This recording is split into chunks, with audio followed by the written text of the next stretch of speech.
Welcome to dynamic export. আজকে আপনাদেরকে নতুন কোনো গাড়ি দেখাবো না, এটা পুরনো গাড়ি আমাদের কাছে এসছে সার্ভিসে, অনেক বছর হয়ে গেছে। দেখাচ্ছি গাড়িটা কত লোডে জানে। আর গাড়িটা একটু দেখতে খারাপ লাগছে, কিন্তু এটা খুব রাফে চলে। দাতায় গাড়ি যেমন আছে তেমনই আছে, এখনও পর্যন্ত এটা সার্ভিস করেনি, এই প্রথম আসলো। দেখুন দাতায়ের যে মোটরটা আছে সেই মোটরই আমরা দিয়েছিলাম অয়েল ব্রেকের। এটা দাতায়ের কত মোটর ছিল, 2000 ছিল না? হ্যাঁ 2000, দাতায়ের 2000 ছিল। বারোপাতি কোম্পানি আমরা দিয়েছিলাম, ওটা ওরকমই রয়েছে বারোপাতি। এটা রঙে না কিছু একটা চলে, স্ক্রাবে চলে। ওপর দেখতে খারাপ লাগছে, কিন্তু কমপ্লিট ওরকমই আছে। এরা বলছে আপাতত কোনো প্রবলেম নেই, এখন ওরকমই চালাচ্ছে।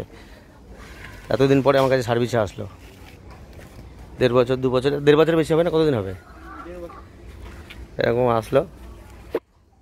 দেখাচ্ছি দাতায়ের, দেখে নেন যে দাতায়ের রিভিউটা কী আছে, দাতায়ের গাড়ি আমরা কেমন দিই সেটাই দেখিয়ে দিচ্ছি। আমাদের যে চ্যাসিস কোয়ালিটি আছে, আমাদের যে যেমন গলার কোয়ালিটি দিয়েছিলাম, অয়েল ব্রেকের সিস্টেম, এটা অয়েল ব্রেকের কাজটা একটু করাতে এসছে, সেই সিস্টেমটা আমরা দেখাচ্ছি। যাদের গাড়ি আছে তাদের সঙ্গে শুনে একটু আসো ভাই।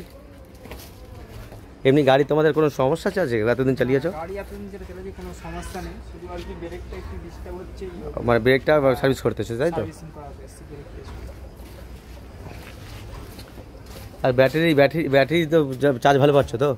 হ্যাঁ, ব্যাটারি চেঞ্জ করোনি তো? না, এখনো একবার ব্যাটারি চেঞ্জও করিনি। দেখতে পাচ্ছেন আপনার কাস্টমার নিজের সামনে দিক বলছে যে ব্যাটারি কোনো চেঞ্জ করেনি, সার্ভিস ভালোই পাচ্ছে। একটু রাফ টাম চলে, কিন্তু ব্রেকটাই কাজ করতে এসেছি। এটাই ভিডিওটা করার এটাই উদ্দেশ্য, দেখাচ্ছি যে আমরা ডাইনামিক একজন অরিজিনাল ম্যানুফ্যাকচারার, আমরা একদম কোয়ালিটি গাড়ি দিই। সার্ভিসটাও আমরা দিই, এত বছর পরে আমাদের সার্ভিস আছে, সেই সার্ভিসটাও আমরা বলছি করে দিচ্ছি। আমাদের কাছে কেউ গাড়ি নেওয়ার সময় আমাদের যোগাযোগ করতে পারেন এবং অরিজিনাল ম্যানুফ্যাকচারের কাছে গাড়ি নেবেন। ধন্যবাদ।